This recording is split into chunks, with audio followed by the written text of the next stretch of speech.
Pour ne rater aucune de nos vidéos, n'oubliez pas de vous abonner et d'activer la cloche. Et dans l'actualité ce soir, ces derniers temps, vous le savez, des hommes se sont attaqués à un bus, un véhicule de police dans la commune de Yopougon. Des suspects mis aux arrêts. Nous avons le plaisir de recevoir Monsieur le ministre de l'Intérieur et de la Sécurité, le général Vagondo Diomandé. Bonsoir, Monsieur le ministre. Bonsoir. À cet effet, vous avez un communiqué à nous livrer. Oui, tout à fait. Dans la nuit du vendredi 1er au samedi 2 août 2025, aux environs de 23 h, la commune de Yopougon a connu des moments de violence graves ayant entraîné l'incendie d'un autobus La Soutra et la destruction d'un véhicule de police.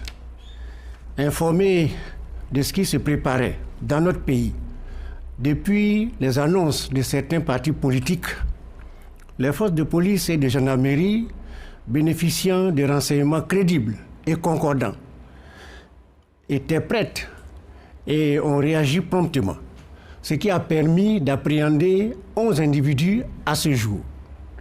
En raison de la gravité des faits, dont l'objectif de leurs auteurs est de créer la psychose au sein des populations quelques mois avant les élections présidentielles, le ministère de l'Intérieur et de la Sécurité a décidé de communiquer afin d'enlever tout doute dans l'esprit des concitoyens et des partenaires de la Côte d'Ivoire.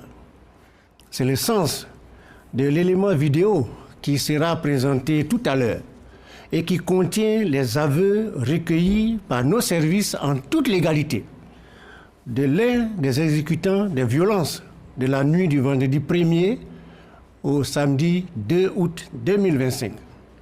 C'est le lieu d'indiquer aux Ivoiriens et aux populations vivant en Côte d'Ivoire que les forces de l'ordre ivoiriennes sont aujourd'hui organisées et bien formées. Elles disposent en outre de moyens tant humains que matériels pour anticiper les événements ou les gérer dans le respect des droits de l'homme. Par ailleurs, le ministère de l'Intérieur et de la Sécurité voudrait rappeler à l'ensemble de l'opinion que dans notre pays, aucune interpellation ne se fait de façon arbitraire. Le ministère assure de la judiciarisation de tous les délits, mettant ainsi fin aux vagues d'exécutions sommaires et arbitraires que notre pays a connues à ces heures les plus sombres. Toutes les personnes mises en cause seront donc remises dans les mains de la justice, comme cela s'est toujours fait depuis 2011 et conformément aux pratiques dans tout état de droit. Enfin, en exécution de sa mission régalienne,